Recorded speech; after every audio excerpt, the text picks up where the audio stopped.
하나님의 말씀 사도행전 19장 1절부터 보시겠습니다. 사도행전 19장 1절부터 보시겠습니다. 아볼로가 고린도에 있을 때 바울이 윗지방으로 다녀 에베소에 와서 어떤 제자들을 만나 이르되 너희가 믿을 때 성령을 받았느냐? 이르되 아니라 우리는 성령이 계심도 듣지 못하였노라. 바울이 이르되 그러면 너희가 무슨 세례를 받았느냐? 대답하되 요한의 세례니라. 바울이 이르되 요한이 회개의 세례를 베풀며 백성에게 말하되 내 뒤에 오시는 이를 믿으라 하였으니 이는 곧 예수라 하거늘 그들이 듣고 주 예수의 이름으로 세례를 받으니 바울이 그들에게 안수하매 성령이 그들에게 임하심으로 방언도 하고 예언도 하니 모두 12사람쯤 되니라. 지난 시간에 이제 계속해서 사도 바울은 고린도 지역에 있으면서 성경으로 예수가 그리스도라고 하는 사실을 증거했습니다. 바울은 유대인들이 있는 지역에 가서는 구약 성경을 해석하면서 예수가 하나님의 아들 그리스도라고 증언했고, 그 다음에 아테네에서는 정말 그 철학자들을 앞에 두고 또 때로는 이단 영지주의자들을 앞에 두고 하나님은 천지의 주제라고 증거합니다. 그리고 고린도에서는 예수가 누구인가? 그는 바로 하나님의 아들 그리스도라고 성경을 가지고 증거했다 그랬습니다. 그리고 이제 이 에베소 지역으로 와서 다시 이 복음을 전파하며 교회를 세우는 과정 속에서 이미 이제 그 아볼로는 먼저 만난 적이 있습니다. 아볼로는 학문에 능한 자, 구약의 율법 박사입니다. 그런 그 아볼로가 이제 바울이 윗지방 갔다가 내려오면서 만났는데 아볼로에게 바울이 묻는 거죠. 묻는 그 내용은 너희가 믿을 때 성령을 받았느냐 이렇게 묻습니다. 그러니까 아볼로는 아직 그 성령을 받은 사실이 없었던 것 같아요. 그래서 성령이 계신다는 사실도 지금 우리는 몰랐다. 그러니까 그 성령은 뭐 그 당시에 오순절날 예루살렘에 1차적인 강림을 했기 때문에 제자들이 다니면서 성령에 대한 역사를 보여주고 성령에 대한 증거 사실을 말하지 않으면은 알 수가 없겠죠. 그런 상황 속에서 다른 지역에 있던 아볼로 역시도 성령에 대해서는 내가 지금 아직 모르고 있다라고 얘기를 합니다. 그러니까 바울이 요한의 세례를 베풀며 요한이 회개의 세례를 베풀며 백성에게 말하되 내 뒤에 오시는 이를 믿으라 하였으니 이는 곧 예수라 하거늘 그들이 듣고 주 예수의 이름으로 세례를 받더라. 그러니까 세례 요한, 지금 이제 이 아볼로는 같은 시대의 복음을 전하면서도 요한의 세례를 증거하고 있습니다. 그런데 성령은 오셔서 바울은 성령의 세례를 증거하고 있습니다. 이게 무슨 차이가 있겠죠? 그러니까 바울이 이걸 지금 지적을 하는 겁니다. 그러니까 요한이 이 세례를 베푼 것은 물세례입니다. 누가복음에다 나오고 뭐 복음서에서 나오는데 세례 요한이 그렇게 얘기합니다. 나는 여러분들에게 물로 지금 세례를 주겠다. 그래서 요단강으로 사람을 데려가서 물세례를 베풉니다. 그런데 세례 요한이 하는 말이 나는 여러분들에게 물로 세례를 베풀지만은 조금 있다가 내 뒤에 오실 분이 있다. 그분은 여러분들에게 성령과 불로 세례를 베풀 것이다. 이런 얘기를 이제 세례 요한이 했습니다. 이런 이제 말의 의미가 뭔가? 바울이 아볼로에게 당신 지금 성령 세례 아느냐 물었을 때 나는 지금 성령에 대해서 모릅니다. 그렇다면은 뭐 아볼로는 뭐 예수를 증거하지 않았는가? 그건 아니죠. 그러니까 요한의 세례라고 하는 것은 요한은 오실 그리스도를 증거한 사람입니다. 장차 내 뒤에 메시아, 구약에서 예언한 하나님의 아들 그리스도가 올 것이다. 선지자들이 지금 뭐 계속해서 예언을 했는데 그 예언의 주체가 되었던 하나님의 아들 그리스도가 올 것이다. 그래서 오실 그리스도를 증거한 겁니다. 그리고 요한이 하는 일은 뭔가 하면은 그 당시에 뭐 이방인이든 유대인이든 이제 곧 그리스도가 오실 거니까 이방인들은 개종해라 이 말입니다. 당신들 지금 잘못된 종교 생활을 하고 있는데 회개하란 말은 돌이키란 뜻이에요.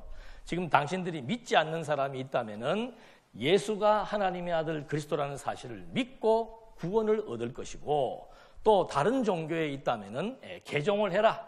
그래서 회개의 세례를 전파했다라고 하는 것이 요한의 세례의 핵심입니다. 그러니까 이 세례 요한도 역시 마찬가지로 이 구약을, 그러니까 그 세례 요한은 구약에 기초해서 오실 예시야를 증거한 겁니다. 그러니까 이 지금 아볼로 역시도 구약을 해석하는 거예요. 구약을 해석하면서 이 그리스도가 오시게 되고 그분이 오시게 되면 이러이러한 일을 할 것이다라고 증거한 반면에, 이제 사도 바울이 증거했던 성령은 뭔가? 그러니까 예수님이 십자가에 돌아가시고 승천하시기 전에 사도행전 1장 8절에서 약속을 했죠. 사도행전 1장 8절은 사복음서, 예수님이 직접 자신이 하나님의 아들 그리스도이심을 증거했던 그 시대와, 그 다음에는 예수님은 승천을 하시고 성령이 와가지고 다시 예수님이 오실 때까지 예수가 하나님의 아들 그리스도라는 사실을 증거하는 역할, 이것이 이제 성령의 역사예요. 그래서 사도 바울은 성령의 강림을 이제 알고 또 성령으로 말미암아 거듭나고 중생한 거지요. 그러니까 세례 요한은 개종을 외쳤다면은 이제 성령의 불세례를 베풀 그리스도, 그리고 성령이 와서 사도 바울을 통해서 베드로를 통해서 이제 증거하는 그리스도. 그 그리스도의 핵심은 뭔가 하면은 죽음에서 부활하신 하나님의 아들로 확증되는, 그러니까 여기는 오실 것을 증거했다면은 성령의 역사는 뭔가 하면은 이미 예수에 관해서 성령이 예수에게 배운 대로 증거를 하는데, 그분은 죽음에서 부활하사 하나님의 아들로 확정되었다는 사실을 증거하는 겁니다. 그리고 물세례와 성령세례의 차이는 뭔가 하면은, 물세례는 개종의식이라고 그랬죠. 오늘도 마찬가지입니다. 우리가 세례의식을 합니다. 그때 뭐 요단강까지는 못 가니까 뭐 주발에다가 물을 찍어서 머리에 바릅니다. 그게 무슨 의미가 있는가? 나는 장안중앙교회에 이제 그리스도인으로서, 나는 이제 예수가 하나님의 아들 그리스도라는 사실을 믿고 하나님의 친백성이 되고자 여러분 앞에 선언합니다 라고 하는 하나의 종교적인 의식이에요. 물세례를 받는다라고 해서 성령을 받는 그런 역사가 아닙니다. 성령을 받는다는 것은 무슨 의미가 있는가? 그건 바로 죽음에서 부활하신 그리스도의 성령의 역사로 말미암아 죽었던 자가 이제 거듭나고 중생하는 역사를 의미합니다. 성령 세례는 죽었던 자가, 영적으로 죽은 자들이 거듭나고 중생하게 되고 완전히 하나님께서 이제 의롭다고, 그걸 우리는 칭이라고 얘기하지요. 의롭다함을 선포하는 그런 역사가 성령 세례의 역사입니다. 그러니까 물세례만 받아가지고는 거듭나고 중생하고 하나님으로부터 의롭다함을 인정받는 이 역사는 아직 대기 상태이기 때문에 아볼로에게 바울이 건면하기를 당신들도 이제 성령 세례에 대해서 알아야 된다라고 얘기하면서, 성령의 세례의 핵심 역사는 뭔가? 예수가 죽음에서 부활하사 하나님의 아들이라고 하는 사실을 확증하는 것이고, 그 성령 세례를 이제 성도들이 받게 되면은 거듭나고 중생해서 의롭다함을 얻는 구원의 역사를 얻게 될 것이다. 하나님의 백성으로서 이제 자격을 얻는다라고 하는 사실을 아볼로가 구분해서 증거를 하고 있는 겁니다. 그렇게 성령 세례와 물 세례에 대한 구분을 하고 나니까 5절 그들이 듣고 예수의 이름으로 세례를 받는 거죠. 성령 세례와 물 세례는 다른데, 다른 의미를 듣고 나서는 이제 예수의 이름으로 세례를 받는다. 예수님도 마지막에 복음서 끝부분에 그런 부탁을 합니다. 너희들이 가서 복음을 전파해라. 복음을 전파하고 나서 그 복음의 내용을 받아들이면은 반드시 뭐를 베풀어라? 세례 주라 이 말입니다. 세례 받는 그것이 무슨 의미인가? 나는 이제 그리스도인입니다라고 하는 하나의 의식이죠. 표시죠. 여러 사람들 앞에 선포하는 그런 표시입니다. 오늘날은 세례를 받는다라고 해서 무슨 뭐 구원을 받고 안 받는다고 해서 구원을 못 받고 하는 그런 의미는 아니고 완전히 의식적인 차원인데 그 맥락 속에서 지금 바울이 성령 세례를 증거하고 나니까는 아볼로에게 배웠던 사람들이 이제 같이 한 12명이죠. 12명이 여기에 이제 세례를 받습니다. 6절 바울이 그들에게 안수함에 성령이 그들에게 임하심으로 방언도 하고 예언도 하니. 이런 말을 이제 문자적으로만 해석을 하면은 바울이 지금 머리에 안수하니까 갑자기 막 방언이 터지고 막 예언을 한다 이런 쪽으로 연상들을 하는데 이 얘기는 무슨 의미인가 하면은 표적이에요. 예를 들자면은 지금 바울이 무슨 얘기를 한 겁니까? 성령 세례에 대한 얘기를 한 거예요. 성령은 눈에 보입니까? 안 보입니까? 안 보여요. 성령 세례에 대한 얘기를 하고 초대교회 역사로서 지금 바울이 성령 세례 얘기하니까는 그 사람들이 세례를 받죠. 그래서 머리에다가 손대고 기도하니까 머리에 대든 몸에 대든 상관없습니다. 설령 손 안 대도 상관이 없어요. 기도를 하니까 지금 증거했던 성령이 그대로 임해서 방언과 예언을 함으로써 바울이 지금 증거했던 그 복음의 내용에 대한 증인을 쓰는 겁니다. 그러니까 성령의 역사는 뭔가 하면 보증의 역사예요. 에베소서에서 나오죠. 성부 하나님이 이 교회를 다 작정하시고 성자 하나님께서 그 교회를 세우기 위해서 죽음에서 부활하시고 성령 하나님께서 죽음에서 부활하신 예수가 하나님의 아들 그리스도라는 사실을 확증해주고 보증해주는 역사.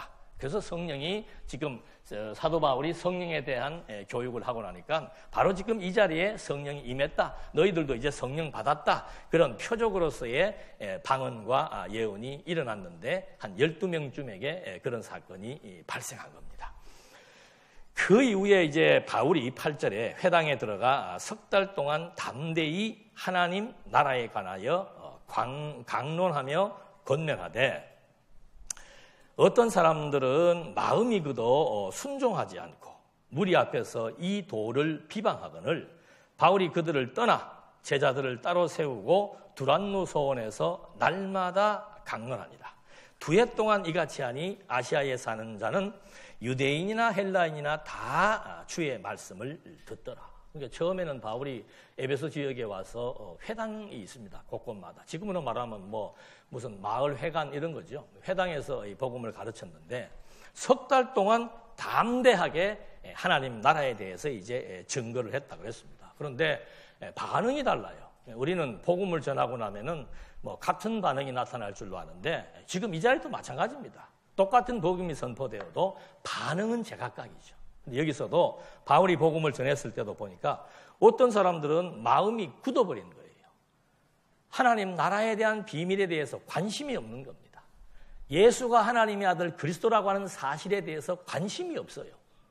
어디에 관심이 있는지는 모르지만 관심이 없어요. 그러니까 선포되는 하나님 나라의 복음에 대해서 이 도를 들으려고 하지 않고 도리어 비방하기 시작을 하는 거죠.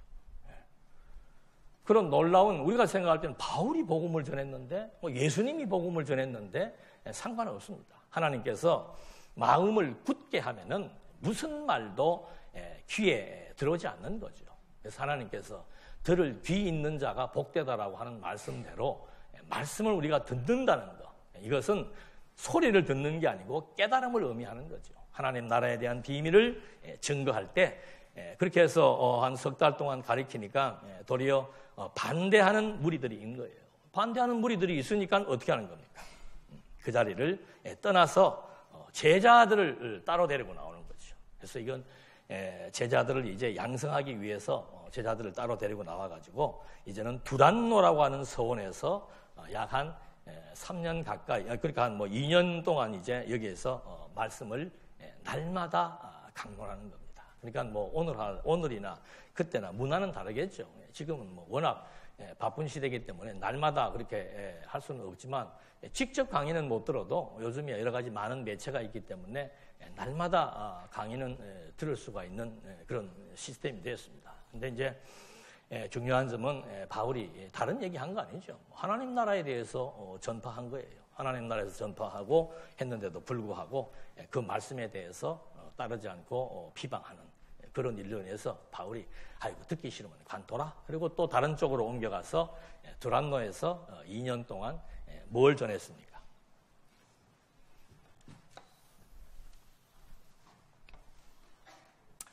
우리가 신학을 굉장히 편협적으로 받아들일 때가 많아요.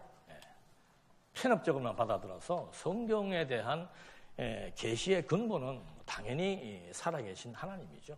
살아계신 하나님. 살아계신 하나님을 우리가 확인하는 것이고, 또 한 가지는 뭔가 하면은 그 하나님이 지금 준비해 놓으시고 섭리해 나가시는 하나님의 뭐가 있어요? 나라가 있습니다. 여러분 천국에 대해서 관심 있습니까? 연세 드신 분들이야 또 혹시 뭐 빨리 또 가셔야 되니까 관심 있는지 모르지만 우리 30대, 40대, 50대 천국에 대해서 관심 있어요? 나는 그런 얘기 별로 못 들어봤어. 우리 여기서도 맨날 뭐 하나님이 하게 하시고 그 얘기가 틀렸다는 얘기가 아니에요. 뭘 하게 하시는 거? 하나님께서? 그리고 복음의 내용이 뭐예요? 지난 시간은 제가 예수는 그리스도에 대해서 말씀드렸습니다. 하나님의 나라. 지금 바울이 2년 동안 뭐 가르쳤다고 그랬어요? 또 좀 이상하죠? 하나님이 하신다를 얘기를 해야 되는데 왜 또 하나님의 나라를 얘기해? 성경이 지금 나오잖아요. 하나님의 나라만 2년 동안 하나님의 나라만 가르친 거예요. 그러니까 우리가 이런 단어에 너무 이렇게 민감하게 반응할 거 없습니다. 하나님의 나라를 가르친다라고 하는 것도 결국은 누구의 나라예요? 하나님의 나라예요. 하나님이 관리하고 지배하고 통치하고 섭리해 나가시는 이 모든 피조세계의 전 영역이 하나님이 지배하고 통치하시는 하나님의 나라의 의미를 담고 있는 거죠. 이거에 대해서 관심이 없다라고 하는 것은 어떤 이제 큰 충격이 다가오는가? 도대체 내가 하나님의 나라는 뭐 나중에 뭐 죽고 난 뒤에 가면 되지 뭐. 아, 천국은 여기 있다 저기 있다가 아니고 뭐 너희 마음속에 있다. 그거 여러분 신앙생활 하는데 무슨 큰 도움 됩니까? 천국이 뭐 여기 있다 저기 있다 뭐 마음에 있다 아니다 뭐 저기 있다 올 것이다 갈 것이다. 여러분 신앙생활 하는데 얼마나 큰 그게 도움이 돼요. 근데 지금 사도 바울은 하나님의 나라를 알고 깨닫고 확신을 갖고 산다라고 하는 것은 엄청난 성도 생활에 큰 변화를 일으키는 대단한 능력을 가지고 있기 때문에 바울이 지금 이걸 2년 동안 끊임없이 증거하고 있는 겁니다. 그래서 우리가 알아야 될 것은 바울이 증거한 하나님의 나라, 그것이 왜 중요한가? 하나님의 나라를 우리가 분명하게 알아야 될 필요성이 있다. 하나님의 나라를 알고 정말 그거에 대한 소망을 갖고 사는 것이 우리 성도들에게는 정말 중요한 일인데 그거에 대해서 우리가 너무 도외시하지 않았는가. 예수님이 강림하신다. 믿습니까? 그러면 아멘 하시겠지 뭐. 근데 그걸 믿는 사람들의 삶의 태도와 방식과 믿지 않는 사람들에 대한 삶의 태도와 방식은 완전히 다릅니다. 그래서 야고보가 믿음을 우리가 어떻게 판단하고 측정하는가? 어떻게 안다고 그랬어요? 행동을 통해서 안다고 그랬어요. 행동을 통해서. 우리가 지금 최고의 신학적 지식을 가지고 있습니다. 그것이 내가 소화된 하나님에 대한 확신과 하나님 나라에 대한 확신이라고 하는 것, 어떻게 알 수 있는가? 그 사람들이 살아가는 삶의 태도와 자세를 통해서 내면의 하나님에 대한 믿음을 측정할 수 있는 거예요. 속이면 안 되죠. 말은 뭐 엄청난 얘기를 하는데 실제 살아가는 방식은 하나님의 나라를 소망하며 사는 것이 아니고 하나님의 뜻을 인정하는 것이 아니고 내가 모든 판단의 주체가 되고 기준이 되어서 옳고 그름을 판단하고 좋다 나쁘다를 판단하면서 살아가는 방식, 이거는 그리스도인들의 삶의 태도나 자세나 방식은 아니죠. 그래서 지금 우리가 다시 한 번 더 좀 확인해야 될 필요가 있는 것이 하나님의 나라라고 하는 것이 정말 알아야 되고 안다면은 그것이 나에게 어떤 의미가 있고 그래서 하나님의 나라는 왜 소중한가? 이런 것들에 대한 내용들을 바울은 2년 동안 가르쳤다는데 저는 한 20-30분 정도에 정리해서 말씀을 좀 드리겠습니다. 하나님의 나라는 이게 성경의 중심 내용이에요. 그래서 이 하나님의 나라에서 그 사도 바울은 창세 전부터 존재한 것이라고 바울은 얘기합니다. 그래서 에베소서 1장 3절로부터 5절 말씀에서 하나님의 나라는 다른 용어 개념으로 정리하면 복이에요. 복. 그래서 창세 전부터 하나님의 나라에 대해서는 창세 전부터라고 하는 중요성을 그 기원을 통해서 바울이 밝혀주고 있고, 그 다음에 하나님께서도 피조 세계를 창조한 것은 뭔가 하면은, 피조 세계를 우리는 다른 말로 무슨 나라라고 얘기합니까? 세상 나라라고 얘기해요. 세상 나라를 창조하신 이유는 뭔가 하면은 무엇을 보여주기 위한 것이겠어요? 물어보나 마나한 질문이겠죠. 그러니까 이걸 정확히 우리가 알아야 돼. 하나님의 나라, 이 나라에 대한 대칭적 의미를 갖고 하나님은 섭리를 해나가시는 거예요. 이 세상 나라를 보면서 무엇을 알게 하시려고? 하나님의 나라를 알게 하시려고. 그래서 하나님께서 창조를 시작하십니다. 창조는 하나님 나라에 대한 이제 좀 어려운 용어로 계시라고 얘기하는 거죠. 하나님이 하늘과 땅과 이 모든 만물을 만드신 이유는 뭔가? 보이는 세계, 보이는 나라를 통해서 보이지 않는 하나님의 나라가 지금 존재한다는 사실을 나타난 것을 통해서 나타나지 않는 본질의 세계를 우리한테 알려주려고 하는 거죠. 그것 갖고 양이 안 차는 거예요. 피조 만물을 창조해놓고 나서는, 그리고는 아담에게 무슨 약속을 합니까? 하나님 나라에 대한 약속을 하는 거예요. 국민과 국토와 국권이 바로 신령한 하나님 나라 세울 것에 대한 약속을 하나님께서 아담에게 해줍니다. 그리고 이 구약 성경에도 중요한 인물들 세 사람이 등장을 합니다. 아담에게도 하나님의 나라를 약속해주고, 그 다음에 누구예요? 노아에게도 하나님의 나라를 약속해주고, 그 다음에 또 누가 나옵니까? 아브라함에게도 하나님의 나라를 복이라고 하는 개념과 형식을 통해서 하나님의 나라를 약속해 주는 거죠. 자, 이 정도 가면은 성경은 결국 하나님이 무엇을 우리에게 보여주고 알게 하고 믿게 하려고 하는가? 세상 나라가 다가 아니고, 이것이 가치로운 세계가 아니고 정말로 희망의 나라, 꿈 같은 나라, 영원한 나라가 존재한다는 사실을 알고 깨달아 믿게 하시기 위한 섭리의 의도가 창조 과정과 하나님이 세워놓은 중요한 인물들을 통해서도 그대로 증거되고 있는 겁니다. 이렇게 해서 구약 성경에서 계속 하려면 끝도 없습니다만, 하여튼 이 중요한 세 사람의 인물에게도 하나님께서 세우신 약속의 내용은 뭔가? 그건 하나님의 나라에 대한 것이었습니다.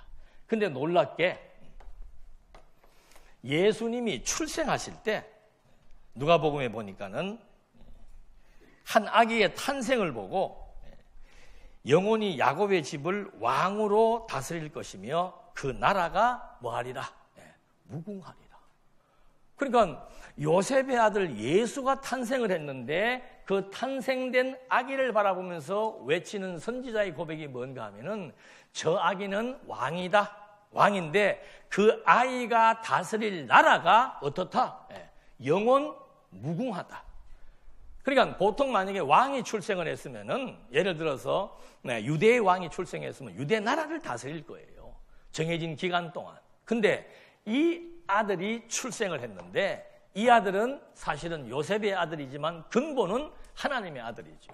하나님의 아들이기 때문에 나라가 영원 무궁하다라고 하는 것은, 보통 세상 나라 임금이나 세상 나라 대통령이 통치할 때 그 나라가 영원 무궁하다 그런 말하는 사람은 없습니다. 다 정해진 임기가 있습니다.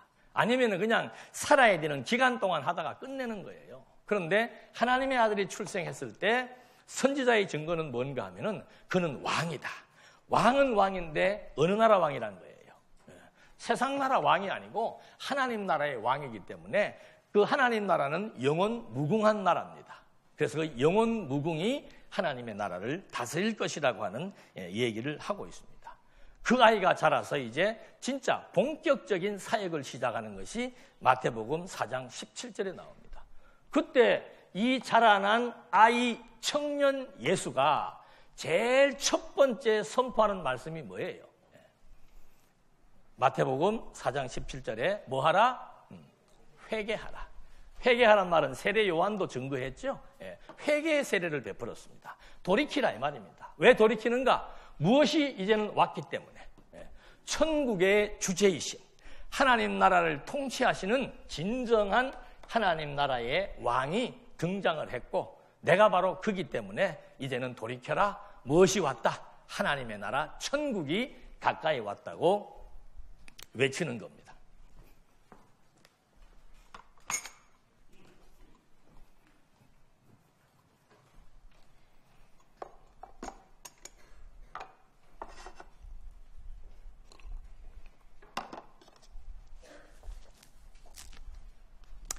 그리고 예수님께서 아주 중요한 얘기를 해요.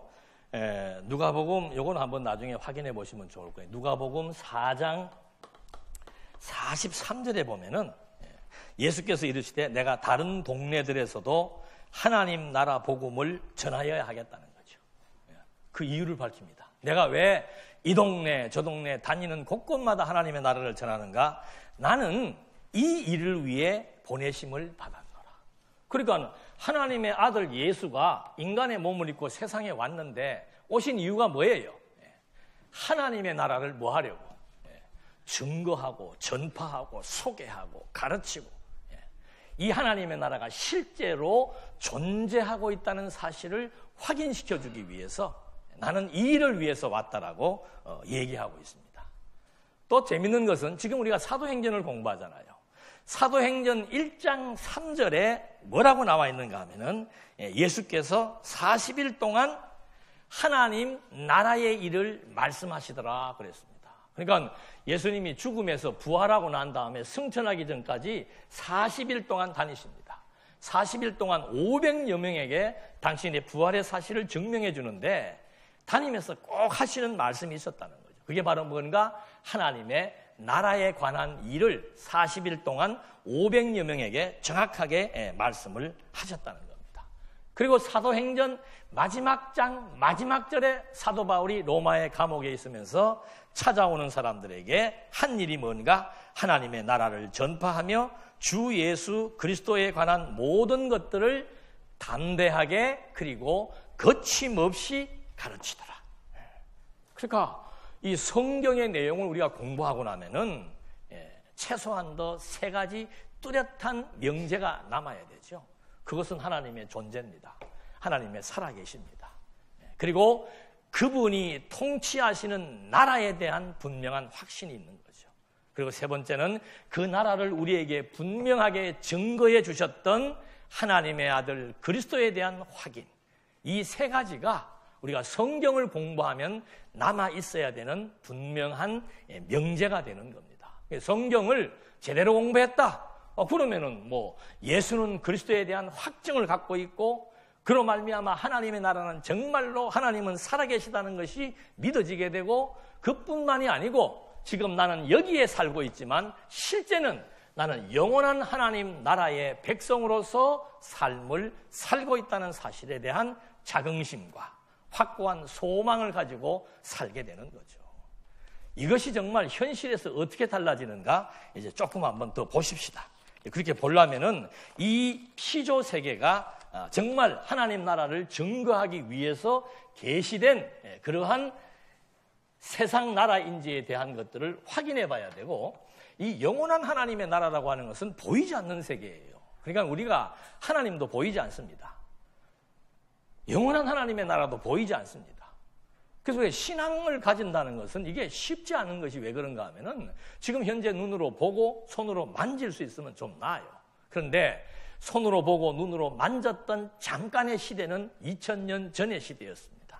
예수님이 부활하고 난 다음에 몇 사람들에게 당신의 부활의 생명을 보여주었고 증거해 주었고 그 이후로부터는 눈으로 볼 수도 있고 볼 수도 없고 손으로 만질 수도 없어요. 그래서 성경이라고 하는 도구를 주셔서 이 성경을 통해서 이제는 보이지 않는 세계, 보이지 않는 존재를 우리들에게 깨달아 믿게 하시는 역사. 그거 누가 하는 거예요? 예? 예, 이제 안 속으시고 사람이 하는 거 아니에요. 예. 사람을 통해서 하는 것뿐이지 사람이 하는 게 아니에요. 나는 아까 우리 장로님이 교회의 주인이 누굽니까? 라고 반문하셨는데 예. 또 한번 물어보면 교회 주인이 누구예요? 여러분 아니에요? 아니에요? 예. 목사님 아니에요? 예. 그럼 됐네 뭐. 흥분할 이유가 아무것도 없구만. 예. 소유권이 없어요 우리한테는. 종이 조각에 설령 내 집을 나의 이름으로 소유를 해주었지만은 그건 하나의 종이 쪽지에 불과한 거예요. 이 영원한 하나님의 나라에 대한 이해가 되고 확신이 들면은 그런 것에 대해서 목숨 걸지 않는다 이 말입니다. 그래서 지금 이제 우리는 이 하나님의 나라라고 하는 것에 대한 기원과 유래를 확인해 봤습니다. 아, 성경에서 하나님의 나라를 소개하는 것이 성경 전체의 내용이구나. 끊임없이 성경은 하나님의 나라에 대해서 증거하고 있구나. 그러면 중요한 것은 뭔가 하면은 이 하나님의 나라가 이제 어떻게 나타나게 되었는지 그걸 우리가 알아야만 나타난 것을 통해서 나타난 경로와 현상을 통해서 확인을 해야만 보이지 않는 근본을 추적해 들어갈 수가 있고 보이지 않는 근본이 실제로 있다라고 하는 사실을 믿을 수가 있는 거예요. 그래서 이 성경을 공부하지 않고서는 도대체가 보이지 않게 존재하시는 분, 보이지 않는 영원한 나라, 그것을 믿을 수가 없는 거죠. 이게 지금 안 믿어지니까 이걸 증명할 수 없기 때문에 많은 대부분의 교회들이 무조건 믿으라고 얘기하는 거예요. 네. 어떻게 사람이 죽었다가 살아난 걸 믿을 수가 있겠습니까? 네? 또 사람이 죽어도 영원히 산다라고 하는 말. 그리고 영원한 하나님의 나라가 있고 더 또 기가 찬 일은 누가 또 온다는 거예요. 한 분이 또 온다는 거야. 근데 온다고 말씀하실 때가 지금으로부터 2000년 전이었습니다. 30년이 지나서 안 왔을 때 초대교회는 흔들리기 시작한 거예요. 예? 예수님이 승천하시면서 내가 지금 오겠다라고 약속을 했는데 30년 기간이 지나니까 교회가 무너지기 시작을 하는 겁니다. 예수님이 왜 온다는데 안 오지? 예. 그건 무엇을 의미하는 거겠습니까? 그리스도의 강림에 대한 중요한 가치를 알기 때문에 그 사람들이 30년 동안 목 놓아 기다린 거란 말입니다. 근데 지금은 이제 2000년이 지났으니까 오겠어요, 안 오겠어요? 솔직히 얘기해봐요. 올 것 같아요, 안 올 것 같아요?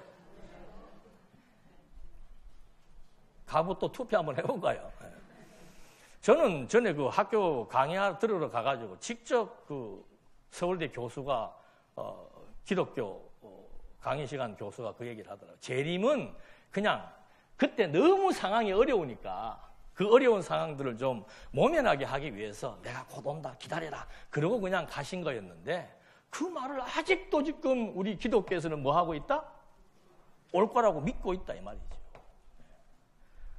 여러분 솔직히 믿어져요? 앞에 연세 드신 분들은 안 믿으면 안 되지 이제 곧 가셔야 되는데 그래서 이런 것들을 우리가 이렇게 이제 변증하거나 또는 증명하거나 입증하는 방식들이 이제 성경을 통해서 해나갈 수 있는 방식과 그 성경에 근거한 현상적인 것들을 바라보면서 그런 과정을 통해서 이 본질을 우리한테 이해시키고 믿게 하시는구나 그걸 확인할 수 있는 거죠. 자, 이 피조 세계가 이제 어떻게 나타나는가? 성경은 이제 우리한테 얘기해주고 있었습니다. 이 피조 세계라고 하는 것은 무엇으로부터 나타났다? 보이지 않는 것을 이제 설명을 하자면은 점으로 우리가 말할 점, 보이지 않는 점. 이건 뭐 너무 광활하니까 이거 갖고 설명을 하면 힘드니까 좀 작게 축소해서 말씀을 드리는 거예요. 이 나타난 이 엄청난 이 세계가 무엇으로부터 출발했다? 보이지 않는 점으로 출발했다는 거예요. 그건 현대 과학자들이 입증하고 있죠. 쿼크라 그래가지고 모든 물질의 근원들을 막 인간이 가지고 있는 모든 과학 기술을 총동원해서 분해하고 분해해 보니까는 그 근원이라고 하는 근본이라고 하는 그것이 보였다가 안 보였다가 하더라 그 말이죠. 그러니까 이 창조라고 하는 이 피조 세계라고 하는 것은 그냥 저절로 우연히 폭발에 의해서 발생한 것이 아니고 어떤 근원으로부터 뭐 됐다? 나타났다는 것은 이제 성경도 말하고 있고 과학자도 말하고 있는 거예요. 근데 보이지 않는 점이 이렇게 나타나기 시작했던 그걸 우리는 뭐라고 얘기하는가 하면은 시간이라고 얘기하는 겁니다. 시간은 뭔가 점과 점 사이, 점과 점 사이. 우리 더 넓게 말하면 창조와 마지막에 뭐가 있다고 그래요? 종말이 있다고 그러잖아요. 이 사이를 시간이라고 얘기하는 거죠. 그러니까 점으로부터 표현되기 시작할 때 뭐가 나타나는 거예요? 시간이 나타나는 겁니다. 지금 시간이 있어요? 없어요? 우리 지금 시간 세계 속에 살고 있는데 이 시간도 나중에 접어버리면은 이 시간과 시간, 이걸 사이간이라고 그러죠. 펼쳐진 이 시간을 압축해버리면은 뭐만 남아요? 점만 남는 거예요. 왜? 이게 점으로부터 나왔기 때문에. 그 다음에 나와서 하늘과 땅을 만들잖아요. 하늘과 땅, 물체와 물체가 만들어지니까는 뭐가 형성이 되는 겁니까? 공간이 형성이 되는 거예요. 이쪽 공간과 문 밖에 있는, 벽 밖에 있는 공간이 지금 형성되기 시작을 한 거란 말입니다. 그 다음에 공간만 형성된 게 아니고 면과 면이 만나게 되니까 이제 입체적으로 뭐가 만들어져요? 형상이 만들어지기 시작하는 거예요. 그러니까 피조세계는 뭔가? 점으로부터 시작되어가지고 여기와 여기 사이로부터 나오면서 시간이 만들어지고 물체와 물체 사이에 공간이 만들어지고 그 다음에 이 물체와 물체의 면에 이것이 만들어지면서 입체적으로 모든 형상이 드러나기 시작했다 이 말입니다. 그러니까 저를 알아볼 수 있는 것은 뭘 통해서 알아보는 거예요? 형상을 통해서 보는 거예요. 근데 내 내면의 생명은 보입니까? 안 보입니까? 안 보여요. 여러분 제 생명을 보지 못한다고 제가 멀쩡하게 있는데 죽었다고 말해요? 안 해요? 안 하죠. 내 눈에 안 보일 뿐이지 나는 지금 이런 형상을 통해서 이렇게 지금 보여지고 있는 거란 말입니다. 근데 종말이라고 하는 것은 뭔가 하면은 이 피조세계는 기본적인 원칙이 있습니다. 시작할 때가 있으면은 반드시 뭐 할 때가 있어요. 그거에 대한 확고한 증명이 뭡니까? 사람이 출생할 때가 있으면은 그걸 말하는 거예요. 하나님이 사랑하는 자기 형상 따라 사람을 만들었으면은 영원 무궁토록 살게 하면 될 텐데 아담이 선악과 하나 그거 먹어가지고 과일 하나 도둑질해서 먹어가지고 어떻게 됐어요? 죽잖아요. 그 이후로부터 모든 후손들은 출생할 때가 있으면 어떻게 해요? 사망할 때가 있는 거예요. 그걸 보여주는 것은 더 우주적으로 확장을 하면은 창조된 시작은 반드시 무엇이 있다? 종말이 있다는 거예요. 그런데 사람들이 나는 죽는다라고 하는 것은 믿으면서 종말은 믿어요, 안 믿어요? 그게 머리 나쁜 사람의 산 증거예요. 사람이 죽는 것은 믿으면서 우주가 종말이 있다는 것은 믿지 않아요. 그리고 이 본질의 세계의 특징은 뭔가 하면은 반드시 사람도 죽어야 여기에 머물 수 있는 겁니다. 지금은 육체를 입고 이 피조세계라고 하는 공간 속에 갇혀 있지만 마지막에 종말이라고 하는 것은 뭔가 하면은 시간화, 공간화, 형상화되었던 것을 어떻게 돌려놓는 겁니까? 점으로 돌려놓는 거예요. 점 안에 들어가 버리면 여기에서는 1000년이라는 기간이 있지만 점 안에 들어가면 1000년이 뭐에 불과한 겁니까? 한 순간에 불과한 것으로 이 속에는 이제 점으로 표현했지만 점도 지어버리면은 남아있는 것은 이것이 영원한 하나님의 나라가 존재한다는 사실을 우리에게 확인시켜 주는 거예요. 그러니까 이 피조세계를 하나님이 이렇게 지금 만들어 놓으신 이유는 뭔가 하면은 이 피조세계의 특징이 뭔가 하면은 시간, 공간, 형상화되어 있고 반드시 시작이 있으면 끝이 있고 출생이 있으면 사망할 때가 있고 그래서 창조가 있으면 종말이 있다라고 하는 피조세계의 원칙을 하나님께서 우리에게 규정해 놓고 보여주시는 거죠. 그렇게 보여주시는 이유는 바로 뭔가 이 세계가 끝이 나야만 이 세계가 완벽하게 우리에게 드러나고 펼쳐지고 이해하고 확인할 수 있는 그런 것으로 존재하기 때문에 이 피조세계의 이런 방식들을 통해서 피조세계를 우리한테 보여주고 시작과 끝이 있는 원칙을 정해놓으시고 이 원칙을 닫아버리고 원래의 상태로 돌아가게 되었을 때 그때 이제 지금 계속해서 증거하고 있는 하나님 나라의 이 본질의 세계를 우리가 확인할 수 있게 된다는 거죠.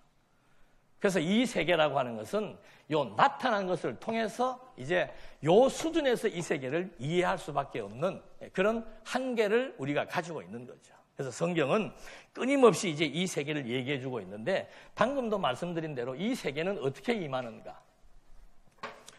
예수님이 강림하실 때를 우리는 이제 종말의 때가 가까웠다고 얘기하는 거죠. 그러니까 방금 말씀드린 대로 이 세계를 보기 위해서는 이 세계가 없어져야 되는 거예요. 만물이 주에게서 나오고 주로 말미암고 주에게로 돌아가는 것이 피조 세계의 기본적인 법칙이며 원칙이며 하나님의 계시의 원칙이다 이 말이죠. 반드시 없어지게 되어 있습니다. 뭐 이것까지 갈 것도 없고 나는 반드시 죽어요, 안 죽어요? 언젠가는 죽습니다. 한 사람도 죽지 않은 사람은 상천하지에 누구밖에 없어요? 하나님의 아들밖에 없어요. 하나님의 아들은 하나님의 나라의 통수권자이기 때문에 하나님의 아들은 모든 생명의 근원이기 때문에 한 분만 죽음의 문제를 마음대로 움직이고 조정하는 것이지 나머지 모든 피조물들은 반드시 죽음이라고 하는 관문을 통과하게 되어 있는데 그것이 우주적으로는 언제인가 하면은 하나님의 아들 그리스도가 다시 이 세계를 종결짓고 새로운 세계를 펼쳐나가기 위한 사역이 바로 뭔가 하면은 그리스도의 강림의 시점이라 이 말입니다. 그러니까 그리스도인들은 뭘 고대하겠어요? 이 세계가 정말로 존재한다는 것을 아는 그리스도인들, 하나님의 나라를 정말로 믿고 사는 그리스도인들. 그래서 이 세계와 이 세계를 비교해 보니까 반드시 거기에 나오는 것이 뭔가 하면은 가치 문제예요. 하나님을 알지 못하고 하나님의 나라를 믿지 못하는 사람은 어디에 가치를 둡니까? 이 세상에서 가장 위력이 있는 게 뭐예요? 재물이에요. 그래서 예수님도 하나님과 재물을 어떻게 할 수 없다. 그만큼 이 재물은 피조세계의 절대 가치입니다. 나는 돈 욕심 없어. 그런 거짓말 하면 안 돼. 다 있어요. 다 있어요. 누구나 다 있는데 그것을 어떻게 조정하는가? 더 좋은 가치를 우리한테 알게 해주는 겁니다. 그것이 바로 하나님 나라에 대한 확인이죠. 이 세계라고 하는 것은 뭐 너무도 힘들죠. 뭐 환경적으로 힘든 건 말할 것도 없습니다. 그리고 우리들 스스로가 힘든 거를 자초해요. 자꾸 상대방하고 비교하고 주어진 분복에 대해서 만족함이 없고 항상 내가 무슨 때를 정하고 아무 능력도 없는 사람이 판단주, 재판관, 심판관이 되어가지고 옳고 그름을 판단하고 심판하려고 하고 너무 버거운 거예요. 능력이 있는 사람이 해야 될 일을 무능력자가 그런 일을 하려고 하니까 너무도 힘들고 버겁단 말이에요. 그래서 인생이 피곤한 거예요. 마음 둘 곳도 없고 피곤하고 의지할 대상도 없고 그런 상황을 지금 하나님께서 여기에 당신을 모를 때 그런 상황에 대한 연출을 하시는 거죠.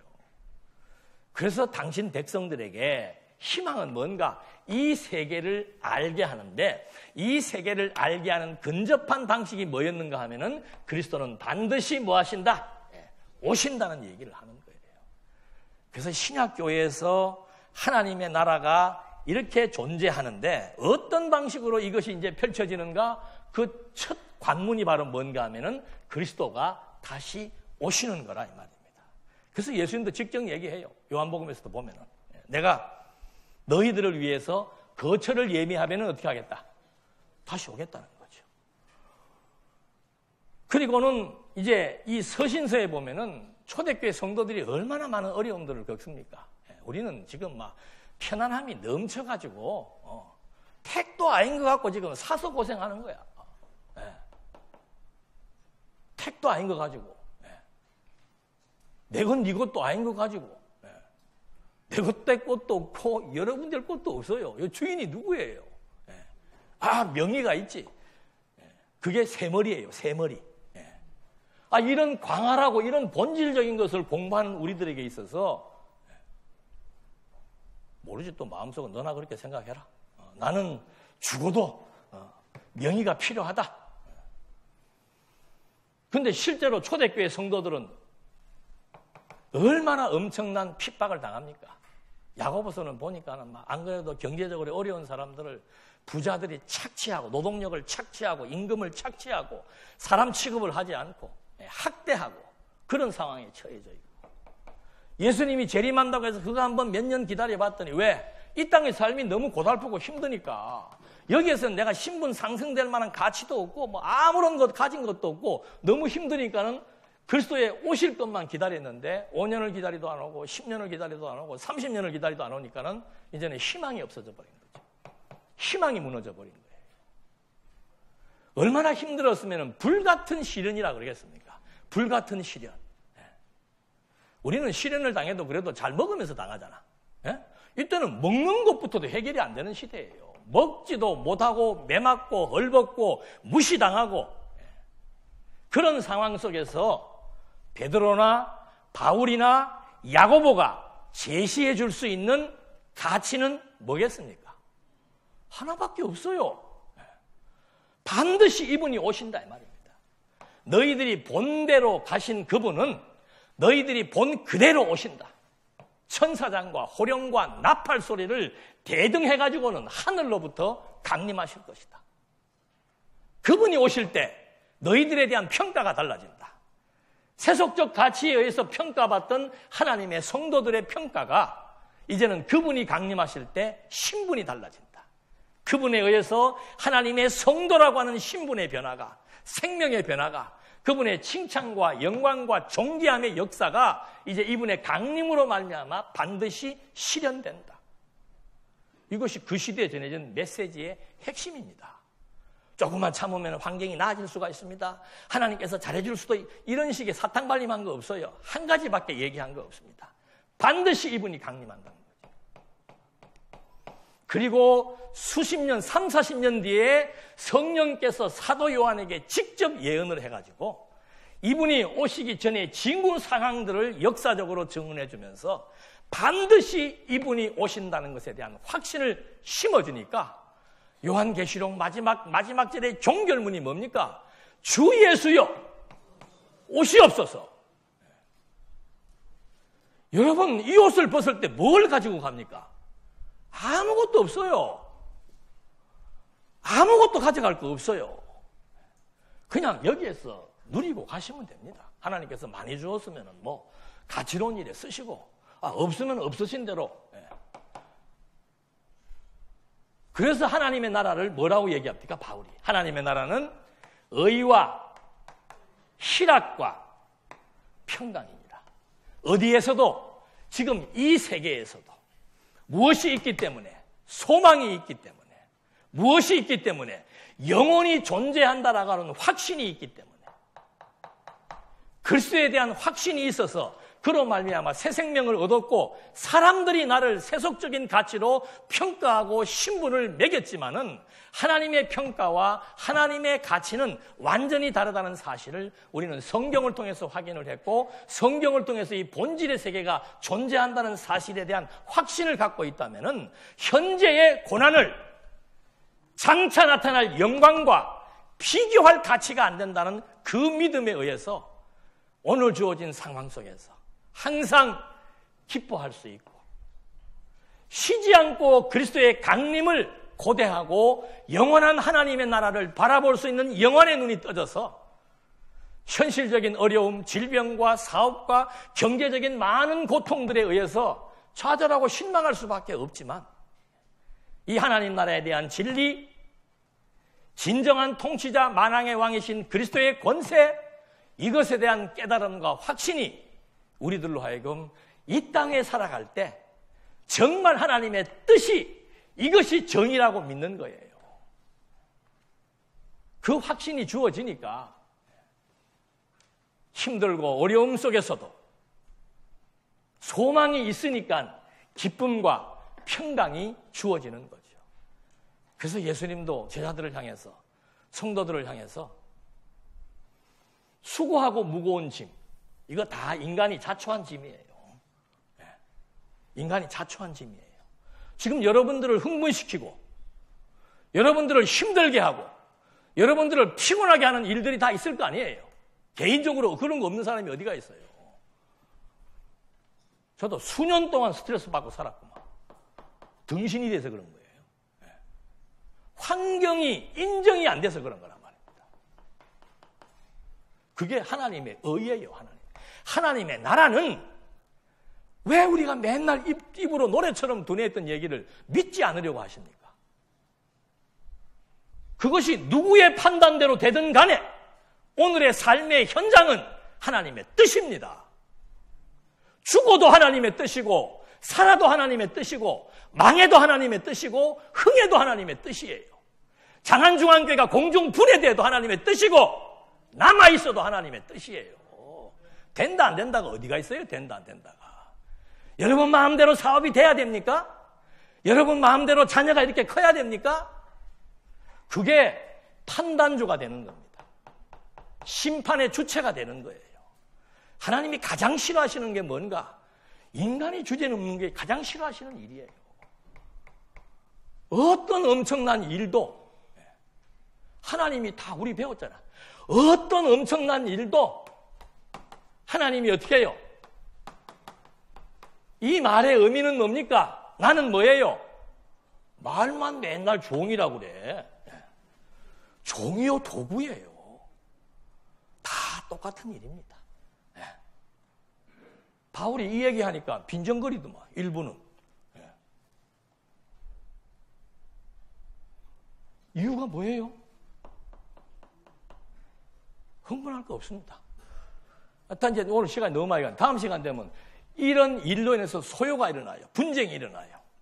바울이 에베소에 있으면서 쓴 글이 뭔가 하면 고린도 교회에 쓴 편지입니다. 바울이 실제로 에베소 도시에서 엄청난 소외에 휘말리게 됩니다. 소송에 휘말리게 됩니다. 그거 처리하는 건 간단해요. 로마법을 어겼으면 로마의 헌법에 의해서 처리받으면 됩니다. 민사적인 문제가 있으면 민회에 의해서 처리하면 됩니다. 교회에 대한 문제가 있으면 교회법에 의해서 처리하면 되는 거예요. 법이 나쁜 거예요? 왜 법이 나쁜 거예요? 정관이 나쁜 거예요. 정관이라고 하는 것이 사랑의 약속이에요. 11시에 모이시다. 그게 정관이에요. 세부적인 사항들이 많습니다. 그게 정관이에요. 어떤 골치 아픈 문제도 하나님께서 우리 전체를 합의시켜서 만들어 놓은 그러한 규칙이나 정관이나 헌법이나 민법이나 이런 것들이 하나님이 주신 하나님의 교회의 질서를 유지하고 하나님께서 주신 세상 나라의 질서를 유지하기 위한 하나의 수단이란 말입니다. 지혜는 뭔가? 그걸 인정하는 게 지혜예요. 내게 유리하면 인정하고 내게 불리하면 거부하고 아니에요. 누구에게 유리하고 불리할 것도 없습니다. 하나님의 뜻이에요. 하나님의 뜻 가운데서 하나님의 섭리하신다는 사실. 천국은 하나님을 인정함으로부터 시작해서 피조 세계를 바라보는 시각이 하나님의 영광을 보는 시각으로 바뀔 때 우리의 심령 속에 하나님의 뜻에 순복하는 의가 이루어지고 어떤 여건과 환경 속에서도 쉬지 않고 기도하고 항상 기뻐할 수 있고 감사할 수 있는 이런 하나님의 나라가 지금도 실현되고 있습니다. 그리고 그 실체는 그리스도의 강림으로 말미암아 완전한 실체가 드러날 때가 다가오고 있습니다. 빨리 보고 싶으신 분들은 육체의 옷을 벗으면 볼 수 있습니다. 그것은 절대 가치입니다. 이 세상의 모든 것은 다 낡아지고 후패하고 무용지물이 될 시점이 있습니다. 그걸 미리 알려준 것이지요. 그래서 가치 있는 것이 무엇인지 그걸 찾고 그것을 위해서 궁구하고 그 선한 일을 위해서 고민하고 연구해 나가면서 하나님이 주시는 여건과 환경을 인정하면서 하나님의 정해진 뜻대로 그 길로 걸어가는 아름다운 모습. 사도 바울은 때려 죽이려고 하는 곳으로 가잖아요. 우리는 그런 곳으로 피하잖아요. 근데 바울은 죽이겠다고 하는 예루살렘을 향해서 가기 시작을 합니다. 에베소 성도들이 목을 메어 붙들고 가지 말라고 하소연을 하고 통곡을 해도 가요. 모든 것이 하나님의 뜻이라는 거. 우리 함께 이거 잊어버리지 마시고 하나님의 나라, 마음의 평정, 수고하고 무거운 짐진 자들, 그리스도를 믿는다는 것은 바로 심령의 안식을 누린다는 증거입니다. 내 마음의 평화보다 더 소중한 것 없다고 우리 수십 년을 배워왔잖아요. 여러분의 마음, 진리라고 하는 거 자꾸 이렇게 빙자하거나 진리 도용하거나 뭐 진리가 그런 말 할 거 없어요. 진리 때문에 바울은 매 맞고 쫓겨나도 마음에 뭐가 있어요? 평정을 유지하잖아요. 기도하시겠습니다.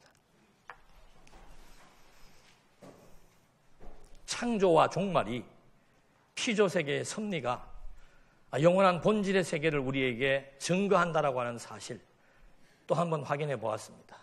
각박하고 힘들고 어려운 세상살이 속에서 분명한 가치를 다시 한번 깨닫게 하시고 육신의 생명에 끝이 있음을 알게 하시고 피조세계에 끝이 있음을 알게 하시고 하나님의 뜻을 추구하며 살아갈 수 있는 우리 모두가 될 수 있도록 지혜와 명철을 허락해 주시옵소서.